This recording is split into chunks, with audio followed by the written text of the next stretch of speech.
जीत के लिए Lucknow super giants को 6 गेंदों में चाहिए थे 27 रन। गेंदबाजी कर रहे थे आवेश खान, बल्लेबाजी कर रहे थे निकोलस पूरन और कुणाल पांड्या। फिर इसके बाद आवेश खान गेंदबाजी का आया ऐसा तूफान कि लखनऊ सुपर जायंट्स को चकनाचूर कर दिया और इस महामुकाबले में राजस्थान ने जीत हासिल करके सबको कर दिया हैरान।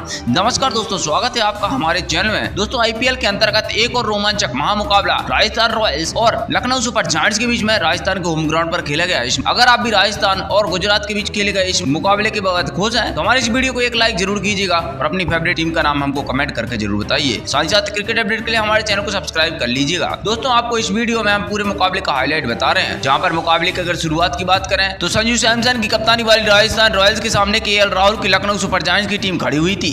रोंगटे खड़े कर देने वाले महामुकाबले में कप्तान संजू सैमसन ने टॉस जीता और पहले बल्लेबाजी करने का शानदार फैसला ले लिया। लखनऊ सुपर जायंट्स की टीम से गेंदबाजी करने के लिए आमंत्रित किया गया। उसके बाद रनों की बारिश करने के इरादे से राजस्थान के 2 दिग्गज ओपनर खिलाड़ी बल्लेबाज मैदान पर उतरे। फॉर्म में चल रहे यश जायसवाल का साथ देने के लिए जोश बटलर ओपनर के तौर पर इस महामुकाबले में आए थे। विस्फोटक अंदाज में शुरुआत दिलाने की जिम्मेदारी इनके कंधों पर थी, लेकिन राजस्थान की उम्मीदों पर दूसरे ओवर में लखनऊ की गेंदबाजी ने कमर तोड़ के रख दी और लखनऊ की तेज गेंदबाज नबीन उलक ने जोश बटलर को केएल राहुल के हाथों कैच आउट करा दिया। जोश बटलर ने 9 गेंदों में 11 रन बनाकर अपना विकेट गंवाया। जल्दी आउट होकर वह भी पवेलियन चले गए। अब राजस्थान की टीम की तरफ से उनके कप्तान संजू सैमसन मैदान पर उतरे। यहाँ से संजू सैमसन और यश जायसवाल ने राजस्थान रॉयल्स की टीम को संभाला, विस्फोटक अंदाज में बल्लेबाजी करके दिखाई। जहां पर जायसवाल ने इस महामुकाबले में धमाकेदार बल्लेबाजी कर रहे थे और जायसवाल का साथ देने के लिए संजू सैमसन ने मिलकर अपनी टीम को स्कोर को 49 रन तक पहुंचा दिया था। लेकिन तभी गेंदबाजी करने के लिए आए मोहसिन खान नाम के गेंदबाज ने सेट हो चुके जायसवाल को कुणाल पांड्या के हाथों कैच आउट करा दिया और ऐसे ही जायसवाल ने 12 गेंदों में 24 रन बनाकर पवेलियन का राह पकड़ ली थी। शानदार 200 की स्ट्राइक रेट से गेंदबाज बल्लेबाजी उन्होंने की थी और लखनऊ की गेंदबाजी ने राजस्थान को एक बेहतरीन फॉर्म में चल रहे बल्लेबाज का विकेट महत्वपूर्ण मौके पर ले लिया था। अब विकेट गिरने के बाद रियान पराग बल्लेबाजी करने के लिए मैदान पर बेहद जल्दी उतर गए। यहाँ सेट हो चुके राजस्थान रॉयल्स कप्तान संजू सैमसन और रियान पराग ने राजस्थान की पारी को संभाला और एक बार शानदार साझेदारी बनाना शुरू कर दिया। अब राजस्थान के कप्तान संजू सैमसन मैदान पर पूरी तरीके से सेट हो चुके थे, तो वहीं पर बल्लेबाजी करने के लिए आए रियान पराग ने आते ही एक छक्का लगा दिया और संजू सैमसन और रियान पराग की इस लाजवाब बल्लेबाजी ने अब लखनऊ की गेंदबाजी पर दबाव डालना और शुरू कर दिया था। पारी का 9वां ओवर डालने के लिए आए यश ठाकुर के इस ओवर में रियान पराग और संजू सैमसन ने मिलकर 3 शानदार बाउंड्री लगा दी। इस ओवर में शानदार 3 छक्के लगाने के बाद 21 रन दिए गए। दोनों के बीच में 50 रनों की साझेदारी भी पूरी हो चुकी थी। दोनों की इस साझेदारी ने अब राजस्थान की टीम को एक मजबूत स्थिति में पहुंचा दिया था और फिर इस बीच में लाजवाब बल्लेबाजी कर रहे कप्तान संजू सैमसन ने अपनी शानदार अर्धशतक को भी पूरा कर लिया। इस महामुकाबले में संजू सैमसन और रियान पराग ने मिलकर 93 रनों की एक शानदार साझेदारी पूरी कर ली थी, लेकिन फिर गेंदबाजी करने आए नबीन उलक ने सेट हो चुके रियान पराग को दीपक हुड्डा के हाथों कैच आउट करा दिया। 29 गेंदों में 43 रन बनाकर वह भी पवेलियन चले गए। राजस्थान की शानदार साझेदारी को नबीन उलक ने एक महत्वपूर्ण मौके पर तोड़कर रख दिया, लेकिन अभी भी संजू सैमसन का खतरा लखनऊ के गेंदबाजों के सामने खड़ा हुआ था। अब मैदान पर सिमरन हेटमायर बल्लेबाजी करने के लिए उतर चुके थे। सिमरन हेटमायर ने राजस्थान की टीम की तरफ से एक विस्फोटक अंदाज में पारी की उम्मीद सभी ने लगाई, लेकिन तभी सिमरन हेटमायर कैच आउट हो गए और राजस्थान की टीम अब दबाव में आ चुकी थी। एक विशाल साझेदारी के बाद राजस्थान के 2 बड़े झटके जल्दी गिर गए थे। अब मैदान पर एक और बेहतरीन फॉर्म में चल रहे ध्रुव जुरेल बल्लेबाजी करने के लिए आए। ध्रुव जुरेल ने आते ही एक शानदार चौका लगाकर अपना खाता खोला। यहाँ से फिर ध्रुव जुरेल सेट हो चुके थे और राजस्थान के कप्तान संजू सैमसन ने अंतिम ओवरों में विस्फोटक अंदाज में बल्लेबाजी करते हुए लखनऊ के गेंदबाजों पर लगातार बड़ी आक्रामक शॉट खेलने का अंदाज अपनाया। महत्वपूर्ण कप्तानी पारी खेलकर संजू सैमसन ने इस महामुकाबले में मैच 52 गेंदों में 82 रन की शानदार लाजवाब पारी खेली।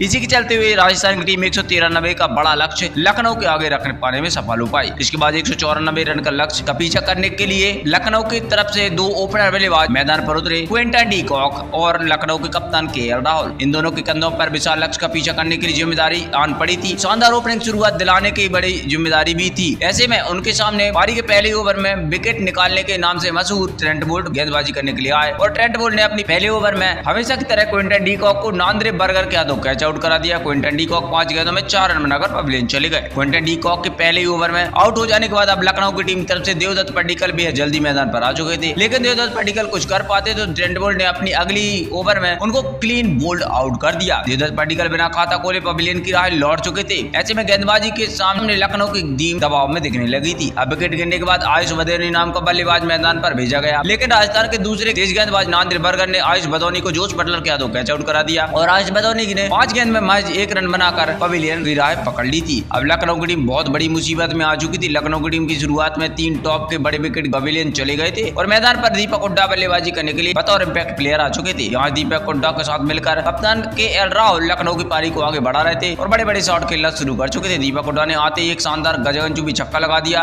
और कप्तान केएल राहुल ने बेहतरीन फॉर्म में अपना प्रदर्शन दिखाया। दोनों की साझेदारी अब धीरे धीरे लखनऊ को टीम को मुसीबत से बाहर निकाल रही थी और दोनों ने मिलकर 60 रनों तक अपनी टीम को पहुंचा दिया था। लेकिन तभी गेंदबाजी करने आए युजवेंद्र चहल ने सेट हो चुके दीपक हुड्डा को ध्रुव जुरेल के हाथों कैच आउट करा दिया। दीपक हुड्डा ने 13 गेंदों में 26 रन की शानदार पारी खेली और अब लखनऊ के लिए शानदार रन बनाकर वह पवेलियन गए। इस साझेदारी को तोड़कर युजवेंद्र चहल ने एक बार विरोधी टीम को फिर से दबाव में डाल दिया था। अब विकेट गिरने के बाद निकोलस पूरन बल्लेबाजी करने के लिए मैदान पर आए। रिक्वायर्ड रन रेट लगातार ऊपर बढ़ रहा था। अब कप्तान केएल राहुल और निकोलस पूरन की बल्लेबाजी पर ही लखनऊ की किस्मत टिकी हुई थी। यहाँ से कप्तान केएल राहुल और निकोलस पूरन के हाथ खोलने का मौका मिला और उन्होंने विस्फोटक बल्लेबाजी करके दिखाई। खास करके नए बल्लेबाज निकोलस पूरन ने आते हुए लगातार बड़े बड़े शॉट खेलना शुरू कर दिए। दोनों के बीच में अब एक और महत्वपूर्ण साझेदारी बन चुकी थी। अब यह साझेदारी धीरे धीरे लखनऊ की टीम को एक बेहतरीन मुकाबले जिताने के करीब पहुंचा रही थी। इसी बीच लखनऊ कप्तान केएल राहुल ने अपना इस मुकाबले में अर्धशतक भी पूरा कर लिया। वहीं देखते ही देखते दोनों के बीच में तूफानी अर्धशतक की पारी भी पूरी हो चुकी थी। राजस्थान की गेंदबाजी साझेदारी को तोड़ना बहुत ज्यादा जरूरी हो गया था। तभी गेंदबाजी पर आए संदीप शर्मा ने सेट हो चुके लखनऊ के कप्तान केएल राहुल को ध्रुव जुरेल के हाथों कैच आउट करा दिया। कप्तान केएल राहुल 44 गेंदों में 58 रन बनाकर शानदार पारी खेलकर आउट हो गए थे और कप्तान केएल राहुल का विकेट लखनऊ की टीम एक गलत मौके पर खो चुकी थी। अब विकेट गिरने के बाद मार्कस स्टोइनिस बल्लेबाजी करने के लिए मैदान पर उतरे। अब लखनऊ को जीत के लिए आखिरी 3 ओवर में 42 रन की जरूरत थी। अब इस पारी का 18वां ओवर लेकर रविचंद्रन अश्विन आए और रविचंद्रन अश्विन ने नए बल्लेबाज मार्कस स्टोइनिस को इस ओवर में ध्रुव जुरेल के हाथों कैच आउट करा दिया। मार्कस स्टोइनिस 4 गेंद में महज 3 रन बनाकर पवेलियन चले गए और लखनऊ को एक बड़ी मुसीबत में डाल गए। लेकिन अब कुणाल पांड्या निकोलस पूरन का साथ देने के लिए मैदान पर उतरे और निकोलस पूरन ने अपना अर्धशतक भी पूरा कर लिया। आखिरी ओवर में मुकाबला जा पहुंचा था जहां 6 गेंदों में 27 रनों की आवश्यकता आन पड़ी थी। लेकिन आबिश खान के हाथों में गेंद थमाई गई और आबिश खान ने आखिरी ओवर में लाजवाब गेंदबाजी करके सबको चौंका दिया। इस ओवर में सेट हो चुके निकोलस पूरन तक को हाथ खोलने का मौका नहीं दिया और 20 रनों से इस महामुकाबले को अपनी टीम को जिता दिया। राजस्थान की टीम इस महामुकाबले में अपनी शानदार गेंदबाजी के साथ साथ बल्लेबाजों के फॉर्म में भी दिखाई दी, जहां कप्तान संजू सैमसन ने 52 गेंदों में 82 रन बनाए। इसके लिए उनको मैन ऑफ द मैच के अवार्ड से नवाजा गया। इसके बाद गेंदबाजों ने भी कमाल करके, खासकर ट्रेंट बोल्ट, युजवेंद्र चहल और रविचंद्रन अश्विन ने कमाल करके दिखाया। ऐसे में आप शानदार राजस्थान गेंदबाजी और बल्लेबाजी कॉम्बिनेशन को 10 में से कितने अंक देंगे? प्रतिक्रिया कमेंट में दीजिए। नए चैनल को सब्सक्राइब कर लीजिए लगातार IPL अपडेट पाने के लिए। धन्यवाद।